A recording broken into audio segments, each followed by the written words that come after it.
चुप हो जाइए सेवादार। जय गुरु जी, शुक्राना गुरु जी। संगत जी, सत्संग बहुत सारे हैं, यूट्यूब पे डाले हुए हैं, ये भी डाल दूंगी। जिसको नहीं सुनाई दे रहा वो बाद में सुन लेना, क्योंकि जहां तक आवाज जा रही है मुझे लगता है सबको आ रही है आवाज।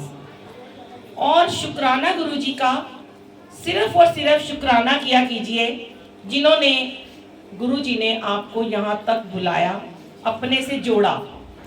हम लोग बहुत सारे सत्संग शेयर करते हैं, पर जो मेरे से गुरुजी कराते हैं वो थोड़े डिफरेंट होते हैं। मुझे नहीं पता क्यों कराते हैं। अभी गुरुजी 2-3 दिन से सुना रहे थे मुझे किसी की साखियां कि हम बड़े धार्मिक हैं, हम कहते हैं हम गुरुजी को मानते हैं, हम गुरुजी वाले हैं, हम रोज धर्म कर्म करते हैं, पूजा पाठ करते हैं, सिमरन करते हैं। पर हम क्या सच्ची में धार्मिक हैं? अगर हमारे मन में दया भाव नहीं है, हमारे मन में क्षमा भाव नहीं है, हमारे मन में प्रेम ही नहीं है, तो हम धर्म को निभाने वाले कभी नहीं बन सकते। हम जितना मर्जी बोले हम धर्म को मानते हैं। धर्म क्या है? धर्म जो धार्मिक होगा ना, जो सत्संगी होगा, वो सबसे पहले खुद नीवा हो जाएगा और अपने साथ वालों को सबको नीवा होना सिखाएगा। पर हम लोग क्या करते हैं, हम गुरु जी के दरबार में आके, बड़े मंदिर जाके, सत्संगों में जाके भी सेवा करने के बाद भी हमारे अंदर बहुत अहम भाव रहता है। और अहंकार किस बात का है? कि हम सेवादार बन गए, हमें सेवा मिल गई है। ऐसा कोई अहंकार ना किया कीजिए। बहुत बार शेयर कराया गुरुजी ने, सेवादारों के बड़े कर्म आड़े हैं अभी जो कटने बाकी हैं। और आप लोग तो देव तुल्य हो, क्योंकि आपको तो देवताओं के समान बैठ के अमृतपान करा रहे हैं गुरुजी महाराज। बैठकर आपको वाणी सुना रहे हैं, बैठ अपने पहलू में बिठा लिया उन्होंने, और उन्होंने आपको अपने पहलू में बिठा रखा है। गुरु जी के साथ बैठने का रुतबा किस किस को नहीं मिलता, हर किसी को नहीं मिलता। वो गुरु जी डिसाइड करते हैं कौन सत्संग सुनेगा, कौन सेवा करेगा, कौन बाहर खड़ा होगा और कौन बातें करेगा। बातें करने वाले बहुत सारे होते हैं, क्योंकि गुरु जी कहते हैं कि मैं आंटियों को सबसे पहले ब्लेस करता हूँ, क्योंकि वो बड़ी भोली होती हैं और वो हमेशा अपने परिवार और अपने बच्चों के लिए मांगती हैं, पर वो बड़ी निकम्मी होती हैं, क्योंकि बड़ी बातें करती हैं, बातूनी बहुत होती हैं और चुगलखोर होती हैं। ये सबको पता है। निंदा चुगली हमारा सर्वोपरि धर्म है। उस धर्म को छोड़ दो और बाकी चीजों में लग जाओ। अगर निंदा चुगली छोड़ दी तो आप अपने सेवादार बाहर बातें खूब कर रहे हैं। सेवादार जी, अंकल जी, अगर आपने इस दरबार में आने के बाद भी ये सत्संग ही नहीं सुना, अपनी गुरबानी को ही नहीं ग्रहण किया, ये ऑरा ही नहीं लिया, ये पवित्रता जहाँ बैठे हो, कहते हैं जब गुरुजी महाराज आते हैं ना, ये नहीं कि जिस जगह गुरुजी का आसन लगा है वहीं पे गुरुजी बैठे हैं। अभी मैं देख रही थी बहुत सारे से आंटियां, संगत, अंकल आंटी कह रहे थे कि हमें आगे बैठना है। गुरु की वाणी जहां जहां सुनाई दे रही है, हो सकता है सामने घरों से कोई ना आ पाए हो, पर उसको गुरु की वाणी सुनाई दे रही है, तो क्या गुरुजी उसको ब्लेस नहीं कर रहे? हो सकता है उसके घर में कोई बूढ़ी माँ रहती हो, बूढ़े पिता रहते हो, वो उनकी सेवा कर रहे हो और वो सत्संग में नहीं आ पाए, लेकिन उनका ध्यान गुरबानी में है। तो कहते हैं अगर आप सत्संग में बैठ के आपका ध्यान कहीं और है, घर की तरफ है, काम की तरफ है, सहेलियों की तरफ है, व्हाट्सएप की तरफ है, फेसबुक की तरफ है, कोई फायदा नहीं आपको सत्संग में बैठने का। जो यहाँ बैठ के ध्यान लगा रहा है, जो घर बैठ के नहीं आ पा रहा वो ध्यान लगा रहा है, उसकी हाजिरी यहाँ पे मान्य है, बाकी किसी की नहीं है। और हम ध्यान ही नहीं बस लगा पाते हैं। ध्यान लगाना कहते हैं, लोग कहते हैं बड़ा आसान है, जाओ सत्संग में जाके बैठ जाओ, लंगर प्रसाद खा लो, वापस आ जाओ, ध्यान लग गया। ऐसे नहीं होता। हर रोज मेरे तो बहुत टेस्ट लेते हैं गुरुजी, पर मुझे जब खड़ा कर देते हैं ना, तो वो कई बार मुझे संगत के थ्रू ही आंसर मिलता है। संगत ही आपस में पीछे कह रही होती है कि जैसे बोर्ड का एग्जाम चल रहा होता है और बोर्ड की टीचर घूम रही होती है इधर से उधर, इधर से उधर, चुप हो जाओ, बातें मत करो, फोन मत करो।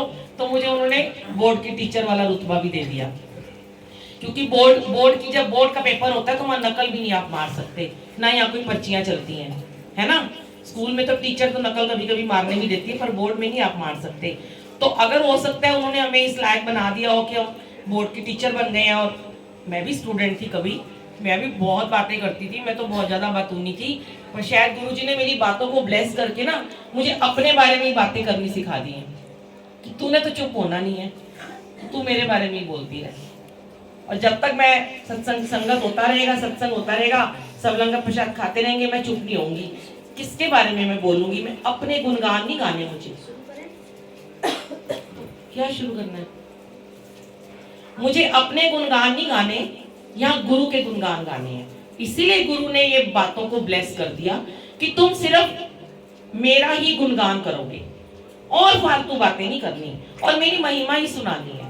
लोगों को एक सही राह पे लेके जाना है कि लोग अगर आज भटक रहे हैं, कई लोग, कई जगह मैं जाती हूँ, कल भी एक जगह हम गए, परसों भी गए, तो फर्स्ट टाइम जो संगत आती है, कई बार बहुत पुराने पुराने लोग भी आ रहे होते हैं, सेवा में रहते हैं, वो कहते हैं हर महीने सत्संग करते हैं, पर उनको पता ही नहीं होता सत्संग होता कैसे है, और लगे हुए हैं खुद सेवादारी, फोन पे बातें कर रहे हैं, आपस में इधर उधर गपशप कर रहे हैं, और कोई मैनेजमेंट नहीं है, कोई डिसिप्लिन नहीं है, किसी की लिव नहीं लग रही।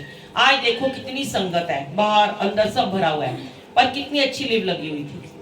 यही गुरु को प्रिय है, ऐसी संगत। और ऐसे ही संगत बनो आप कि गुरु के दरबार में जब आ जाते हो, चप्पलों के साथ फोन को बंद कर दिया करो और अंदर आके बैठ के जहां भी आपको सेवादार बिठाए वहां बैठा करो। अभी हम क्या कर रहे थे, जहां कोना खाली मिलता है वहीं जाके बैठ जाते हैं। अरे वो किसी और की जगह है, वो वॉशरूम गया है, वो सेवा में खड़ा है, क्यों जगह ढूंढते हो जब आपको सेवादार बिठाते हैं। बहुत बार मैंने शेयर किया है कि सेवादार जहां आपको बिठाए वहीं पे बैठा करो। आप बड़े मंदिर में जाते हो, आपको कभी कभी 2-2 घंटे शिव जी की मूर्ति के पास बिठा दिया जाता है, कभी कभी बिल्कुल गेट के पास बिठा दिया जाता है, उठते नहीं ना वहां से जब तक आपको हुक्म नहीं होता। तो ऐसे ही जब यहाँ गुरु का दरबार लगा होता है ना, जब गुरुजी आते हैं ना, जिस जिस जगह से गुरुजी आते हैं चल के, जहां से वो उनके कदम पड़ते हैं, उस गलियां, वो चौबारे सब ब्लेस हो जाते हैं। और गुरुजी हर जगह को ब्लेस करते हुए आते हैं। गुरु की निगाह हर एक के ऊपर होती है, हर एक के ऊपर।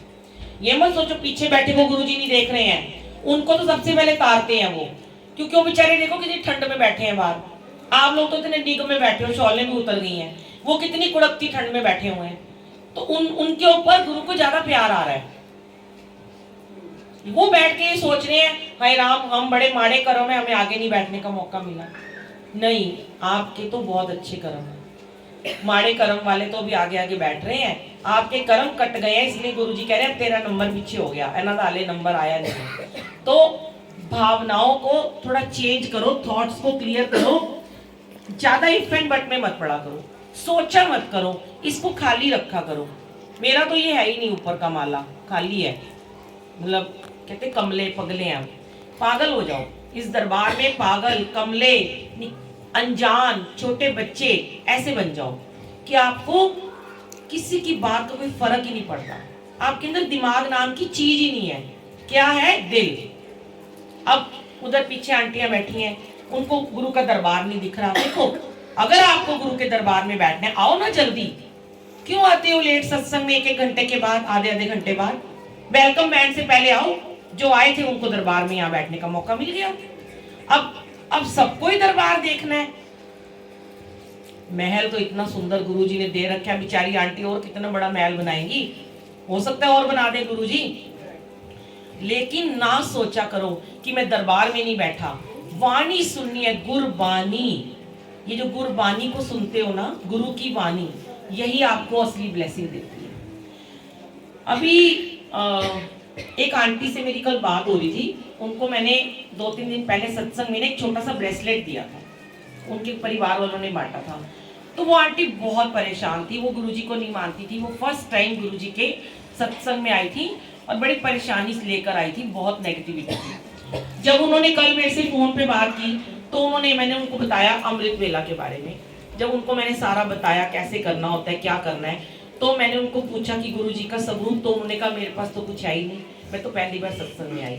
मैंने बोला आपको ब्रेसलेट मिला था, आप वही रख के कर लो। उन्होंने कहा आंटी वो ब्रेसलेट भी ना मैंने किसी और को दे दिया, क्योंकि उसकी किस्मत में गुरुजी ने अभी लिखा नहीं था वहां आना। लेकिन मैंने उनको बोला कुछ नहीं आपके घर में, आप मन में जय गुरुजी बोलो, ध्यान करो, यूट्यूब पे निकाल लो, वहां गुरुजी का सबूत दिख जाएगा, फेसबुक पे दिख जाएगा, नहीं भी दिखेगा, एक रूपरेखा तैयार कर लो किसी भी भगवान की और उनको जय गुरु जी बोल दो और जाप करना शुरू कर दो। गुरु आपको अवश्य मिलेंगे। गुरु जी बड़े बड़े सब रूपों में और गुरु जी गद्दी में नहीं होते विराजमान। ये तो हम अपने लगाते हैं कि चलो संगत आ रही है, दर्शन होने हैं। गुरु जी तो पहले से बैठे सबके दिलों में।